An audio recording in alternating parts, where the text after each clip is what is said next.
Thanks. I'm Alexander Dabravolski. I head Belarusian school.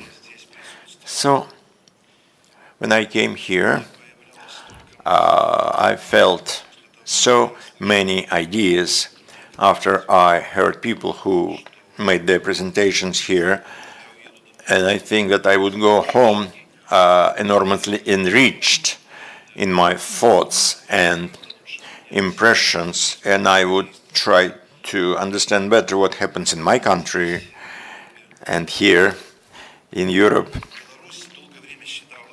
Belarus for a long while was considered to be the last dictatorship in Europe. Actually, we yielded the championship to somebody else now, but still we translate the opinion that if someone else of some other opinion, he is wrong. At school, we try to change this political culture and help people to listen or to hear each other, rather to understand each other, to find mutual interests and find ways to cooperate. What just happened here is in line with our chief task for our activity, but at global scale. Many people or communities of people can't hear each other any longer, can't understand each other, find mutual interests and cooperate.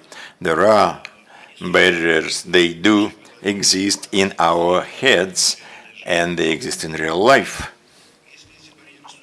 If such barriers do exist, what was discussed at the round table where I was present, war or peace, when we cannot find ways to resolve our conflicts, and here we have animosity or even war, well, I'm very much concerned about it, and I understand that I found many people here who are also concerned, who also try to understand why it happens like this in the world, why we lose our ability to find mutual values.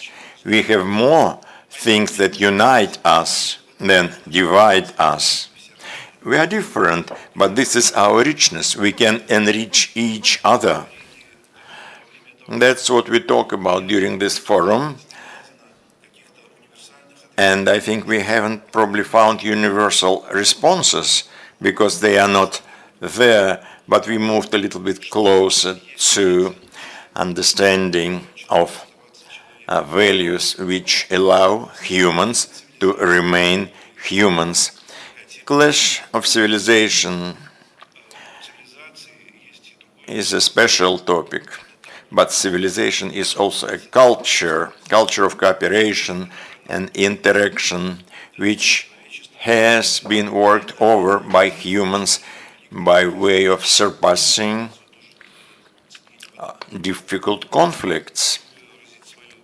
I would like to thank Yuri and Lena for doing so much to resolve problems not only of their own country, but to help us all to be more efficient for our own countries and for people whom we would like to see happy. It's pretty emotional, of course, on my side.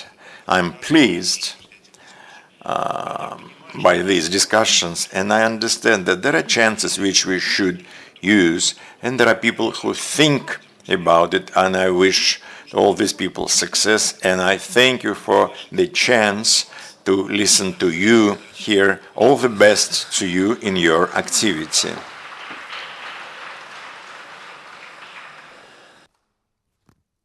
Well, thank you, Lina, and thank you for the organizers to having me. Yeah, I will introduce myself, but just a word of thanks to the organizers that gave me the opportunity to be here. And during the lunch, I listening to some participants present here saying that, what is this? What is this? It was about the director remarks, because it is indicated after the final remarks, and it is very difficult to have remarks after the closing remarks. But anyway, so I thought that it is maybe an opportunity to make this small session alive. My name is Ahmed Driss. I am the director of the Tunisian School of Politics. I am universal African Arab Tunisian lecturer in my university in Tunis. So the discussions here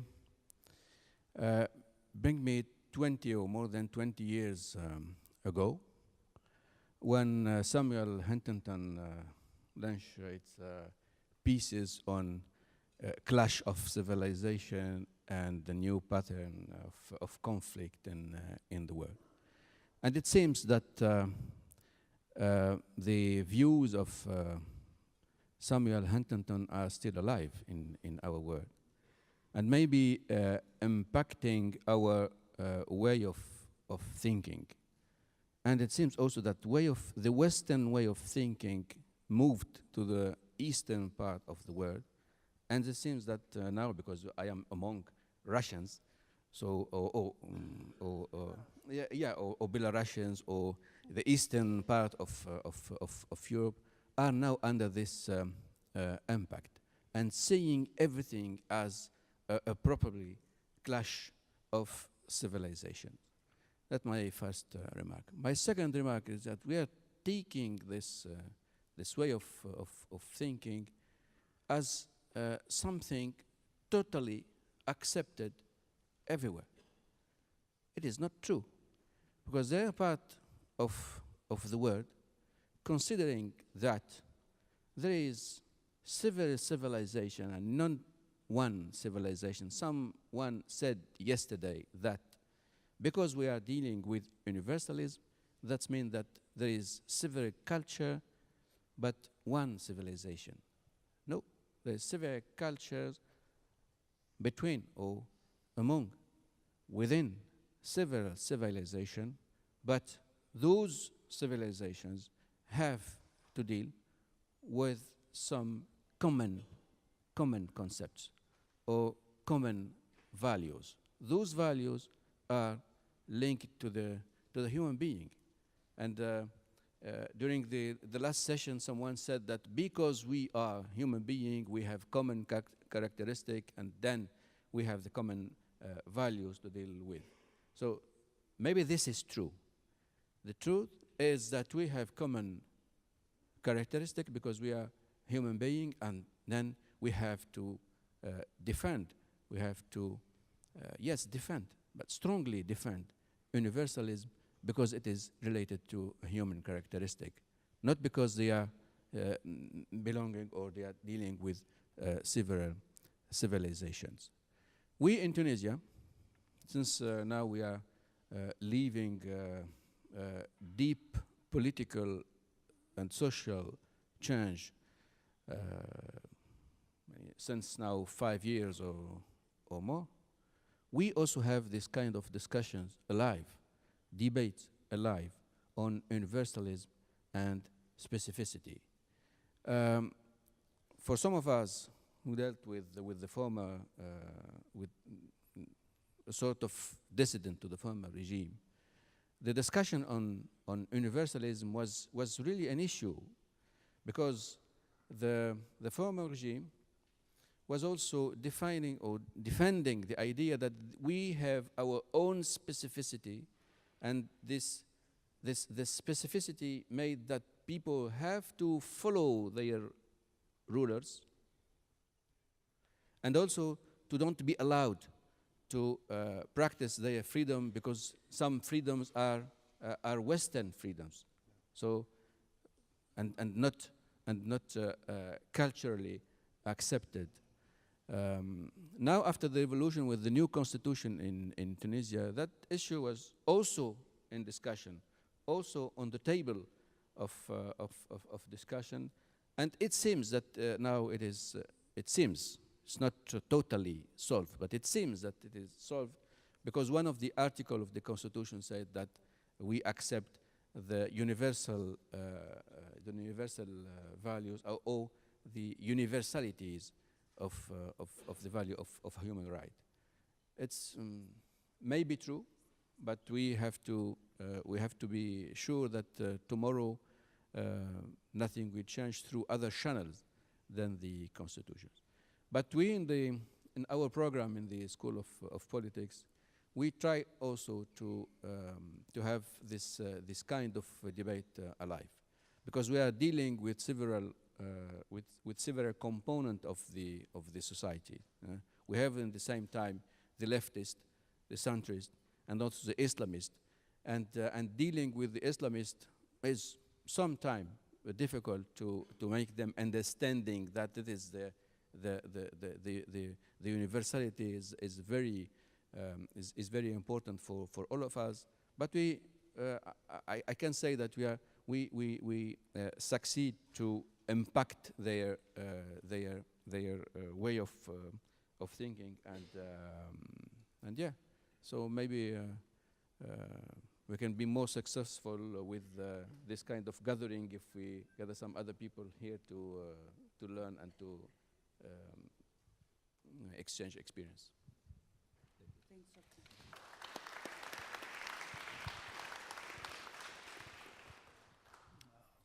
Good afternoon. My name is Bernard Zeneli, and I come from Tirana, Albania. There I work with the School of Politics, we call it, I mean in our everyday language.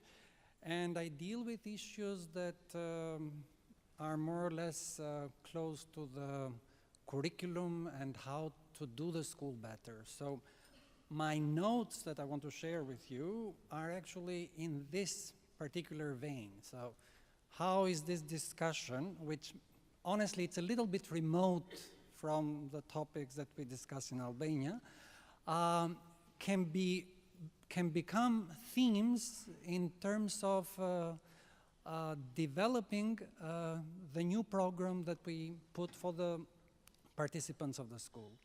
And while thanking the organizers, I also would like to share these 4 or 5 ideas or themes that came as a result of this exercise, I would like to call it, and of this very lively discussion.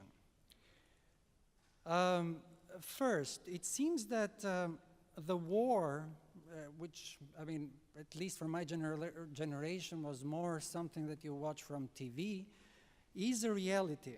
And there is a machinery of war that perpetuates it, developing a culture of fear. And it is this culture of fear that seems to replace the culture of universalism that we are trying to look for. As a result, because of the threat of the war, we also have an economy of profit that builds on it. And it also makes people more docile, more obedient, and it can go on. Second, what has become universal is corruption. And I would actually go a little bit further to say that corruption has become a culture on its own, a form of life. And these two together have seriously challenged the concept of security.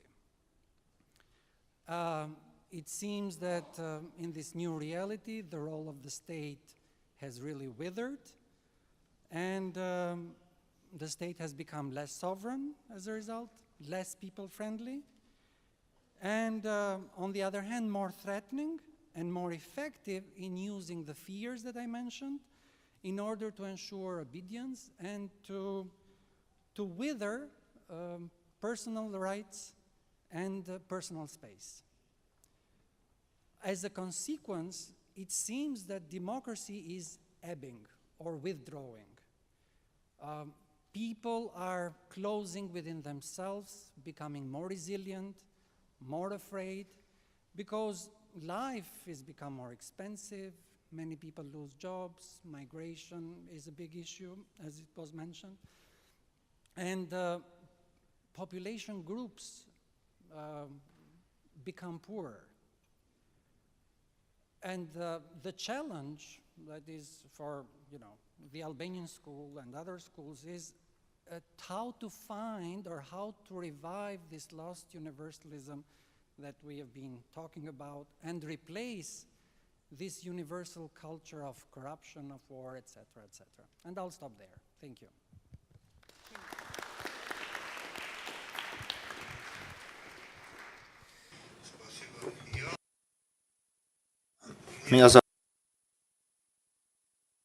It's easier for me to speak Russian so that you can understand what I feel and what I see. I represent Armenia. I represent the Yerevan School for Political Sciences. First of all, I would like to express my deep gratitude to the organizers of this excellent forum, to the Moscow School for Civic Enlightenment, to the Foundation of Robert Bush. It's an honor for me to participate in such a forum, meeting so many high intellectuals. In the past 2 days, we have been discussing European situation, European destinies, and our own destinies in this Europe. It's true that pessimists have always have a competitive edge over optimists because they seem to be wiser. But on the other hand, should our Lord be a pessimist, he wouldn't have created the world. Pessimism leads us nowhere. Although I wonder if we can think of that pessimism that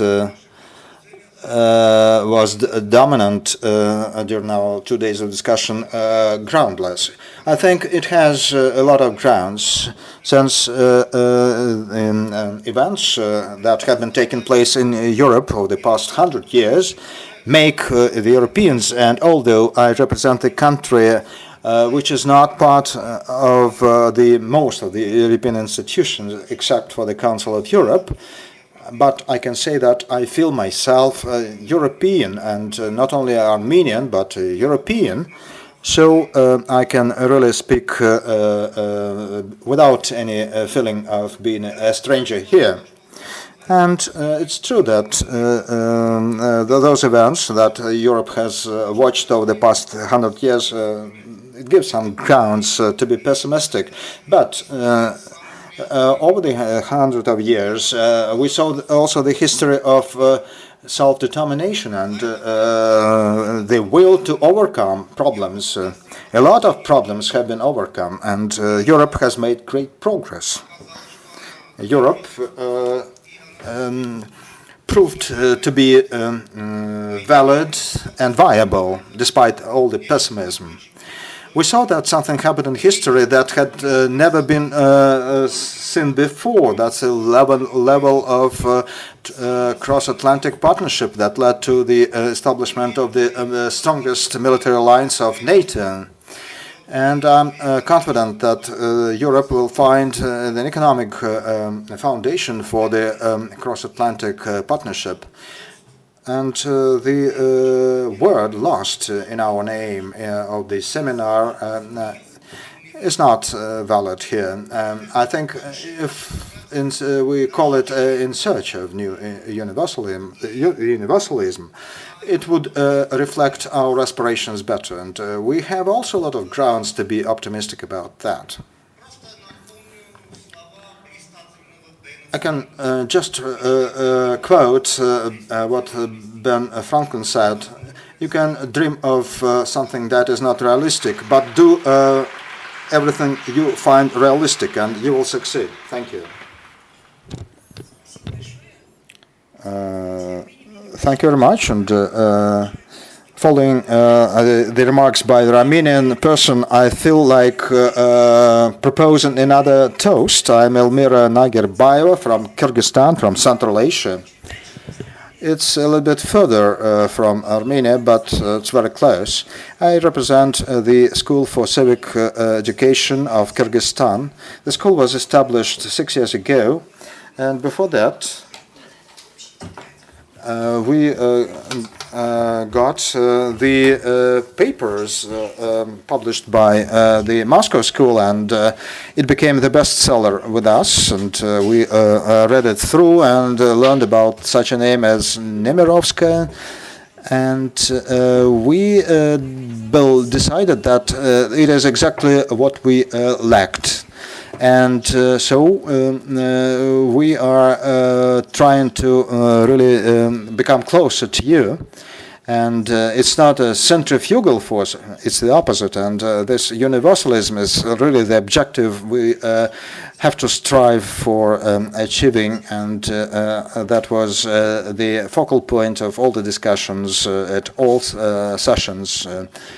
And we badly need it. And it's possible to discuss that particular topic, and it's a great luxury today to discuss that. And I believe that I say so not because I represent some Central Asian state, but because it's a really very rare thing to find so many people who think along the same lines.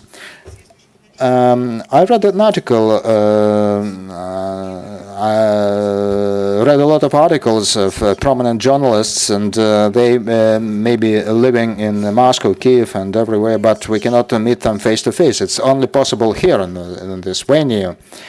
And I'm like a cash box, you know. I save money here, and I save a lot of ideas, approaches, visuals here. And the section on memory was really very important, and we discussed such things which pertain to moral things and transparency. And it didn't occur to us that there could be an absolute morality, and could be some relative morality as well. And having realized that, it expands our environment for some critical thinking. But sometimes we are really short of those discussions that we have been having here. And I hope that our school is really getting closer to you. And it's our desire to meet more frequently. And we are envious of you, because you have had a number of other meetings. And I think we can also make our contribution and some new ideas. Because we are people who evolved from the same space, post-Soviet space, and the processes that take place, as we found out, were not unique to us, and it's very relevant. And again, I would like to highlight that it's such a luxury to have like-minded people, because the concept of the Russian world, regrettably in my country and in my neighbor's country, is not about values, it's about ethnic split. So it's so hard when you have to say to the person whom you know from childhood, from early childhood, when you can't explain that it is not the matter of ethnicity, it's something very different. And once again, I would like to thank all those present here. Thank you so much for this space of like-mindedness. And surely I would like to thank the Moscow School and you personally. Thank you so much.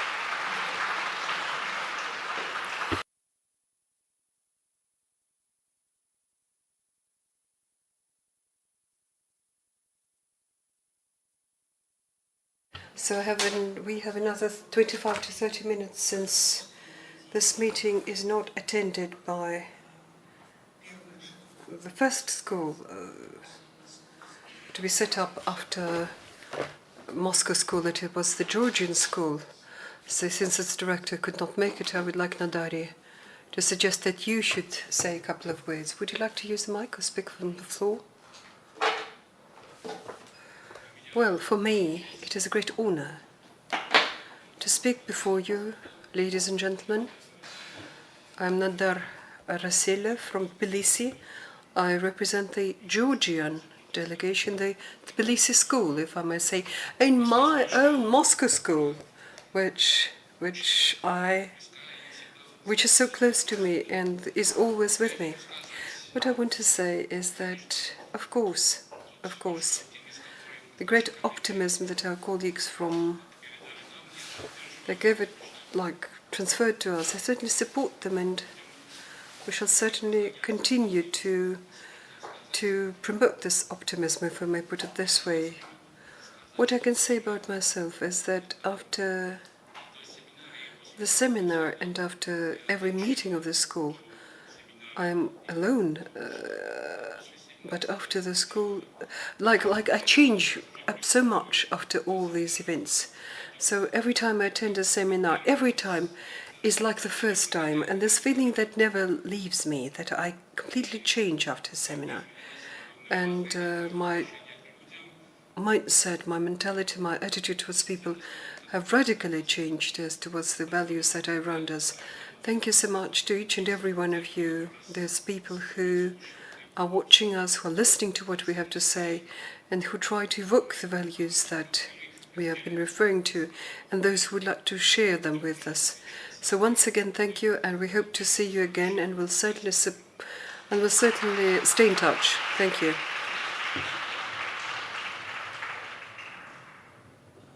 Well, I would like to say that among us, our remarkable friend is not with us. A surprising, amazing intellectual and a great friend, Ilgar Mammadov, who is now in prison. It's been 4 years since he was imprisoned, because the president of the country, as I think, I do not know, thought him a competitor. Ildar is now in very harsh conditions in prison. Nobody really can help him, including the Council of Europe, despite the efforts that were taken. And what I want to give the floor to somebody who will say a few words on behalf of all of us, on behalf of Ildar.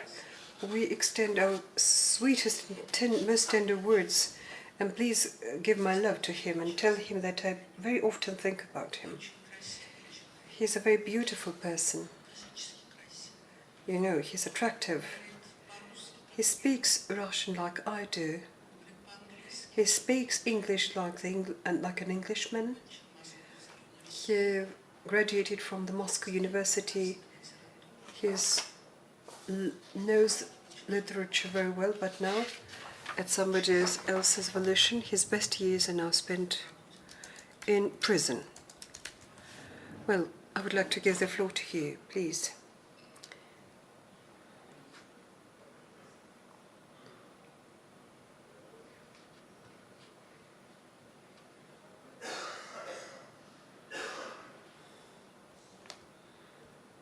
Yes, can I speak? Yes.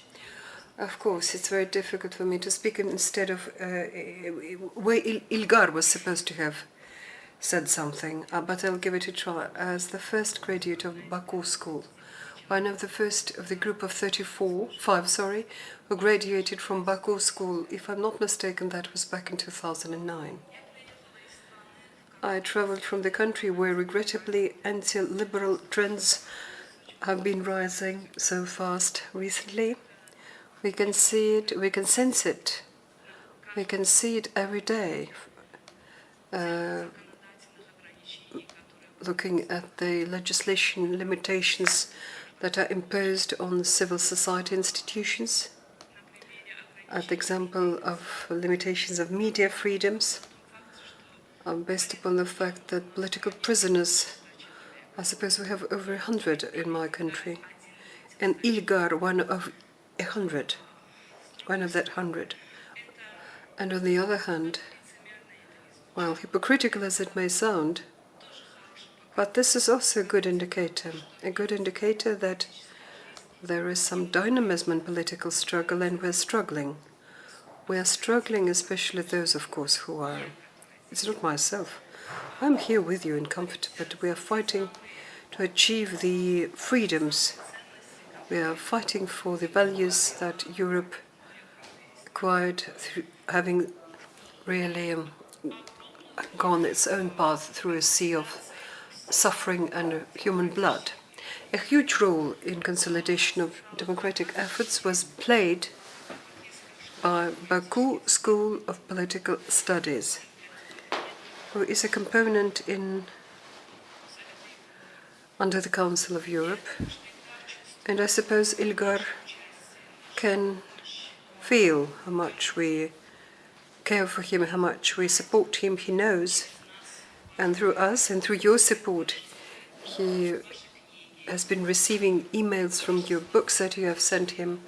Your words of support reach him immediately on the same day, or at least when it becomes possible when his lawyer visits him.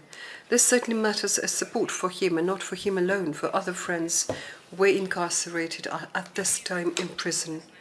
It certainly matters greatly, and I've very often heard words of gratitude for all of you, to each and everyone, whoever that may be, Secretary General of the Council of Europe, or a graduate, say, from Belarus, from Estonia, from whichever country they may come. Thank you very much. Thank you for remembering about us. Thank you for having 9 participants from my school here in this meeting, and I do hope that in the very near future, God willing, well, yes, I do. I can't say do, or rather I do. And there are few facts that may indicate that he will be released soon. But I hope it's the last time when I speak, and I hope next time he'll do it on his own. I wish you good luck. Thank you.